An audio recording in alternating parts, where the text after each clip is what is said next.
Dear students and dear friends, बहुत बहुत स्वागत है अपने चैनल पॉलिटिकल साइंस एसबीएम में। मैं विकास।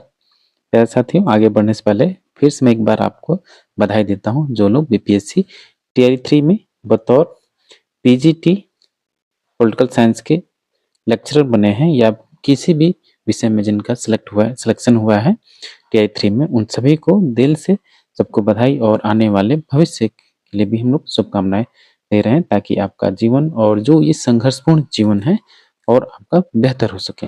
आप जिस के लिए चयनित हुए आप अपना काम बखूबी निभाएं, काम के प्रति ईमानदार हैं। चलिए आज का जो हमारा वीडियो है उसके लिए जरा देख लेते हैं। ये जो बीपीएससी टीआरई 3 के जो भी एस्पिरेंट हैं जिनका सिलेक्शन हुआ है उनका जो डॉक्यूमेंट वेरिफिकेशन के लिए जो चेकलिस्ट है उसको देखेंगे हम लोग। कौन कौन से डॉक्यूमेंट्स आपको रखने हैं, कौन कौन से डॉक्यूमेंट्स बहुत ज़्यादा इंपॉर्टेंट हैं वो आपके पास अभी से आप रख लीजिए ताकि जब भी आप काउंसलिंग में जाए तो आपको खासा कोई दिक्कत ना हो।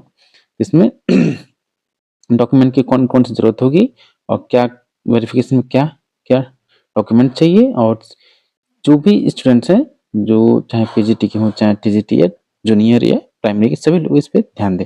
और बेहद जरूरत है खासकर जो अदर स्टेट वाले हैं इनके लिए भी बेहद जरूरी सूचना है। और किसी भी डॉक्यूमेंट में किसी भी प्रकार की कोई त्रुटि मिस्टेक है तो उसको किस प्रकार सुधार किया जाए इस पे भी हम लोग चर्चा करेंगे। और कौन सी गलती हमको नहीं करनी है, जो सब लोग करते हैं गलतियां तो होती है लेकिन कौन सी गलती जानबूझ के नहीं करनी है इस पे भी हम लोग चर्चा करेंगे। चलिए आगे बढ़ने से पहले आपसे फिर से एक बार रिक्वेस्ट है कि प्लीज आप चैनल को जरूर सब्सक्राइब करें और साथ ही वीडियो को जरूर लाइक कीजिए। और कोई सी भी डाउट हो तो आप कमेंट बॉक्स में जरूर कमेंट करें, या कोई भी दिक्कत हो तो आप ये चैनल को व्हाट्सएप नंबर है इस पे भी व्हाट्सएप कर सकते हैं। ठीक, चलिए तो हम लोग देखते हैं कि आज का जो हमारा डीवी है, जो डॉक्यूमेंट चाहिए बीपीएससी टीआरई 3 के लिए डीवी में कौन कौन से जरूरत है। ठीक, तो थोड़ा ध्यान से, वीडियो थोड़ा लंबा हो सकता है उसके लिए थोड़ा सा आप धीरज बनाए रखें और ध्यान से सुन लीजिए क्योंकि ऑलरेडी हमने भी 2 बार डीवी कराया है बीपीएससी में तो उसका भी लाभ आपको मिलेगा। यहाँ अमूमन चीजें आपको अनुभव पे दी जाती हैं, पहली बार नहीं कोई भी चीज, हम लोग एक्सपीरियंस बेस्ड है, जो भी है हम लोगों का व्यक्तिगत अनुभव है तो अनुभव से चीजें बेहतर होती हैं, तो इसलिए आप बेहतर सीखने का प्रयास करें। तो टीआरई 3 में सबसे पहले जो डॉक्यूमेंट चाहिए, सबसे पहले आपका एडमिट कार्ड होना चाहिए बीपीएससी का, जो आपका ओरिजिनल एडमिट कार्ड है, ओरिजिनल वो एडमिट कार्ड होना चाहिए, उसकी फोटोकॉपी नहीं, जिसपे आपका 3D होलोग्राम जो होलोग्राम वाला होता है वो आपके पास होना चाहिए, चाहे फटा हुआ चाहे कैसे भी। अगर है नहीं है या फट गया तो भी आप उसको संभाल के रखें। अगर नहीं, अमूमन सबके पास होगा, अब नया नया एग्जाम हुआ, आप इस चीज को हल्के में न लें कि आपके पास एडमिट कार्ड नहीं होना चाहिए। बीपीएससी का जो भी टीआरई 3 का आप एग्जाम दिए हैं किसी भी विषय का किसी भी लेवल का, तो आपका एडमिट कार्ड बेहद बेहद जरूरी है। ठीक, और फिर उसके पास जो आपने रजिस्ट्रेशन किया होगा, जो आपने फॉर्म फिलअप किया होगा या जो आपने फॉर्म भरा होगा रजिस्ट्रेशन फॉर्म, वो आपके पास होना चाहिए, जिसमें पूरा डिटेल खाका होता है, वो रजिस्ट्रेशन फॉर्म होना चाहिए। ये डाउनलोड भी हो सकता है, चाहे तो आप डाउनलोड कर लीजिए या कहीं डाउनलोड किए होंगे तो आप उसको जल्दी से जल्दी खोज लीजिए। अमूमन जब आप फॉर्म भरते हैं तो क्या होता है कि कई चीजें आप छोड़ देते हैं, तो रजिस्ट्रेशन फॉर्म होना चाहिए। दूसरा नंबर, पहला बीपीएससी एडमिट कार्ड आपके पास हो, दूसरे नंबर पे हो बीपीएससी का रजिस्ट्रेशन फॉर्म हो। तीसरा नंबर जो जरूरी है आपका, यहाँ से अब आपकी सर्टिफिकेशन की स्टार्ट हो जाती है, मैट्रिक का सर्टिफिकेट हो, जो आपने क्लास 10th में जो एग्जाम पास किया उसका सर्टिफिकेट आपके पास होना चाहिए, जिससे आपका जो डेट ऑफ बर्थ वो मैच किया जा सके। ठीक, इसकी मार्कशीट भी होनी चाहिए, लेकिन ज्यादा प्रीफर आप जरूरी है कि मैट्रिक का सर्टिफिकेट आपके पास होना चाहिए। एक और चीज याद रखिएगा कि जो डेट ऑफ बर्थ यहाँ है वही आपका आधार में होना चाहिए। ठीक, वही आपका कहीं भी होना चाहिए, मैच होना चाहिए। ठीक, लेकिन फिलहाल एक ये भी चीज ध्यान दीजिए, जो केवल आपका डेट ऑफ बर्थ चेक होगा या डीओबी चेक होगी केवल मैट्रिक या 10th के लेवल पर ही होगी, आगे ये लोग नहीं चेक करेंगे, लेकिन फिर भी आगे जाके दिक्कत होगी क्योंकि जब आप प्राण क्रिएट करेंगे तो वहां दिक्कत होगा। फिर चौथा चेकलिस्ट है रिक्वायर्ड एकेडमिक क्वालिफिकेशन मार्कशीट, यानी जो भी आपके शिक्षण संबंधित एकेडमिक जो है वो उससे संबंधित आपके मार्कशीट होना चाहिए।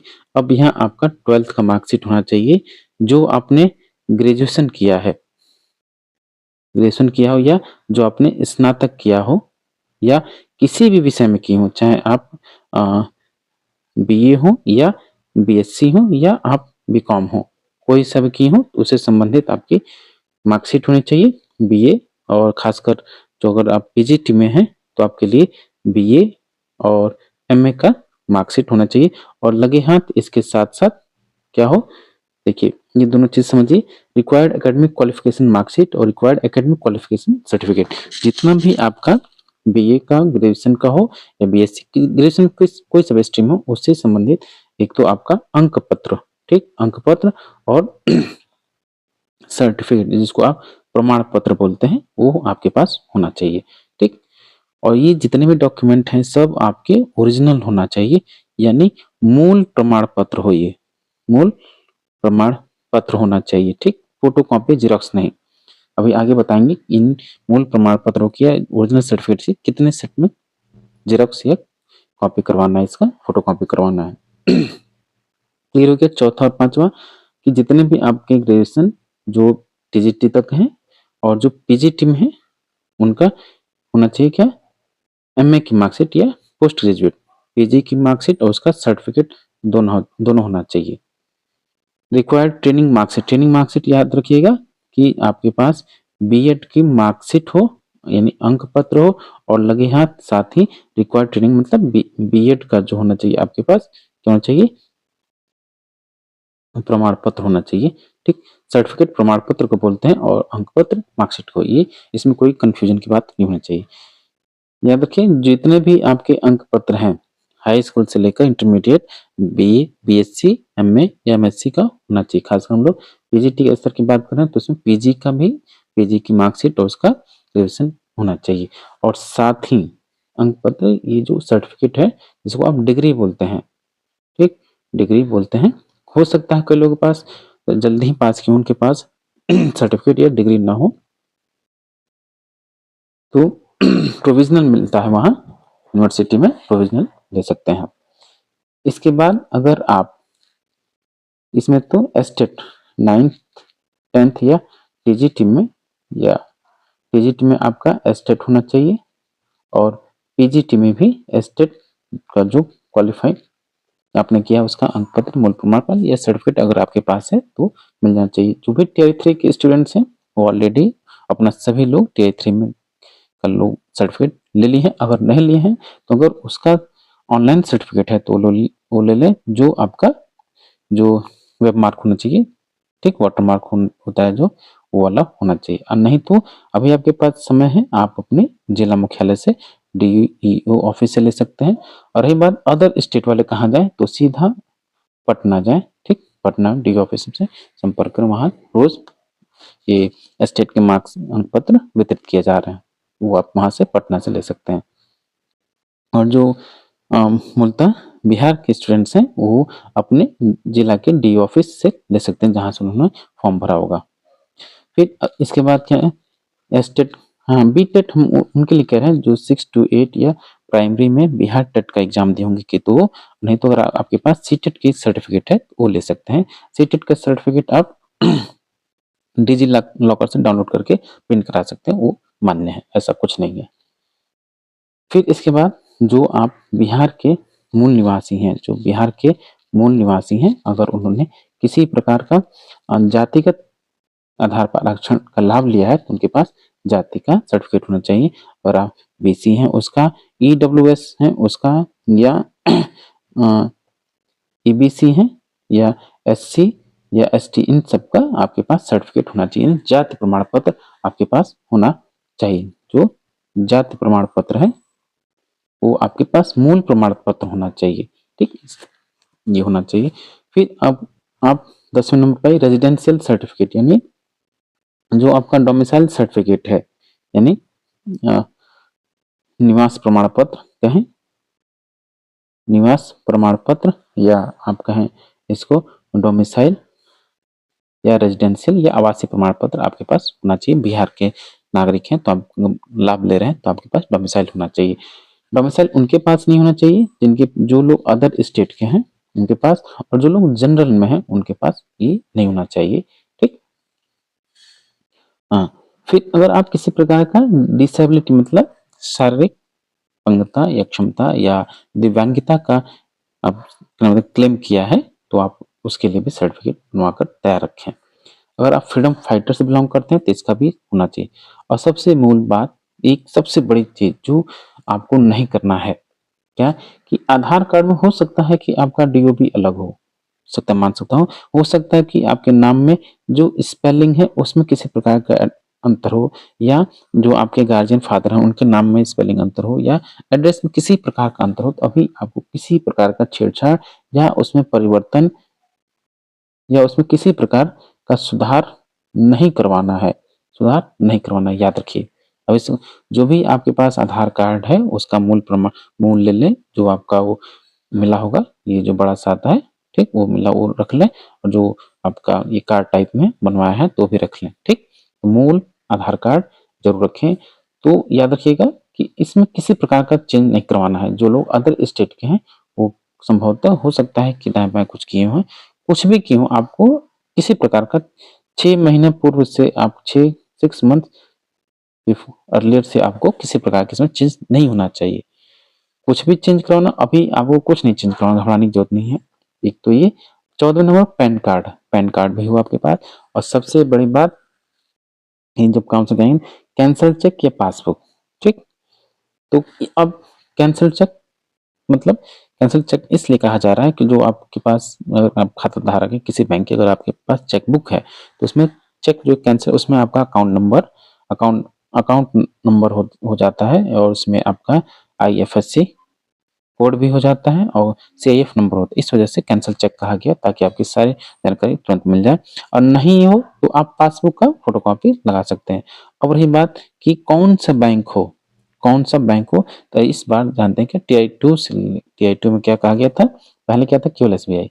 अब टीआई 2 के बाद से ये बात चली, किसी भी बैंक, कोई सा भी किसी भी बैंक में आपका अकाउंट होना चाहिए। कोई जरूरी नहीं कि वो आपका एसबीआई में ही हो, किसी भी बैंक, प्राइवेट हो या गवर्नमेंट हो, ठीक, उसमें होना चाहिए एक अकाउंट आपके पास होना ही चाहिए। उससे रिलेटेड पासबुक हो या चेकबुक हो, कोई जरूरत नहीं, पासबुक हो तो भी चेकबुक तो भी चलेगा, दोनों में से कोई एक। अब ये नहीं कि आप घबरा जाए तुरंत एसबीआई में खुलवाएं। अगर आपको लगता है कि हमको एसबीआई में मेरा अकाउंट होना चाहिए, सॉरी, एसबीआई में अकाउंट होना चाहिए, तो अभी समय है आपके पास, पर्याप्त समय है, चाहे तो आप नया अकाउंट खुलवा सकते हैं। बहुत शौक है तो ऐसा कुछ नहीं है। सैलरी, जब हम लोग को सैलरी आती है तुरंत किसी भी बैंक में, लोग बहुत से लोग अगर बैंक के हैं तो उसमें सैलरी एक ही साथ आती है, सबकी एक साथ आती है। ठीक, कारण ये है कि जो आपका एचआरएमएस फॉर्म भरा जाता है वहीं से हो जाता है।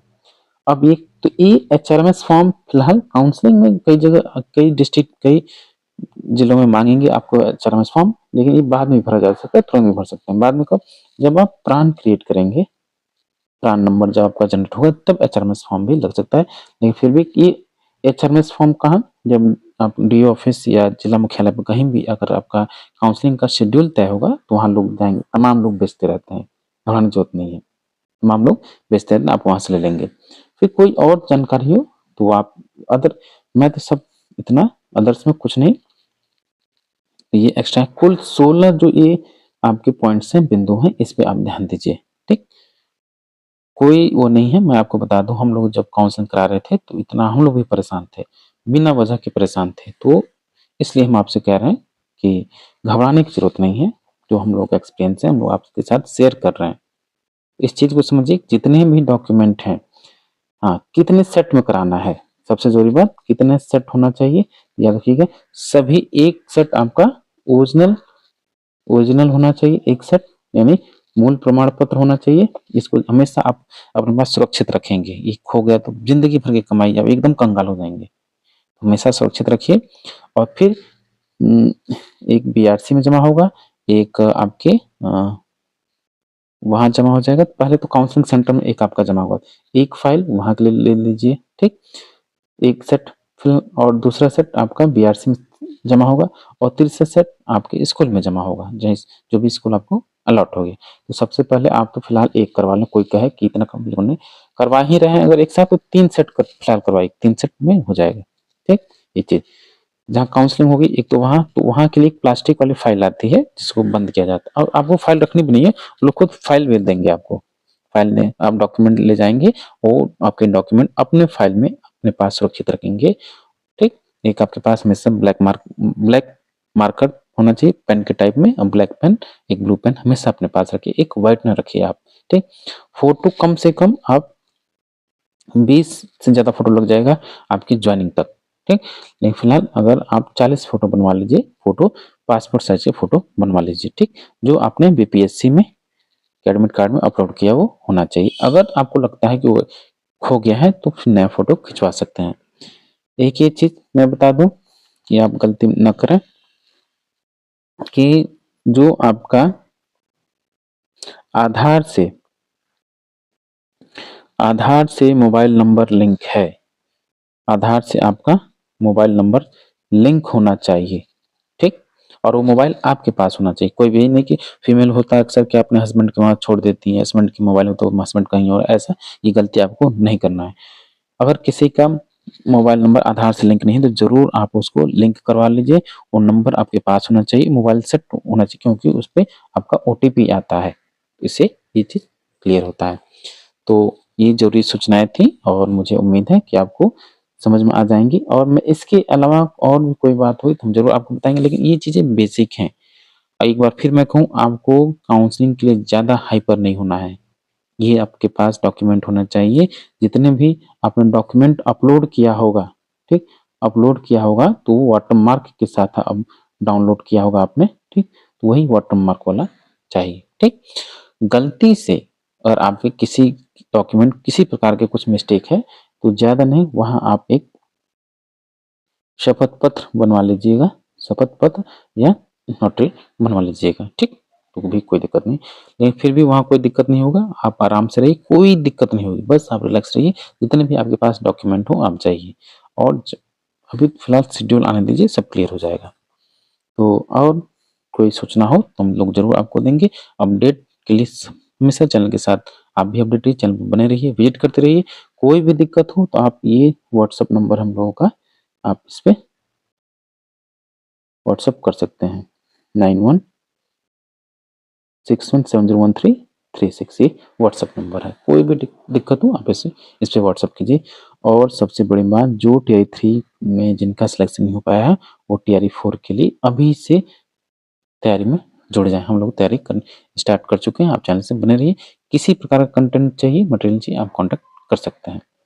चलिए फिर मैं कहूँ, एक बार आपको बधाई दूंगा कि जिन लोगों का सिलेक्शन हुआ है उन सभी को बहुत बहुत बधाई, और आप जिस काम के लिए आपका सिलेक्शन हुआ है उसको आप बखूबी ईमानदारी से निभाएं। चलिए मिलते हैं आपसे नेक्स्ट वीडियो में। Thank you for watching.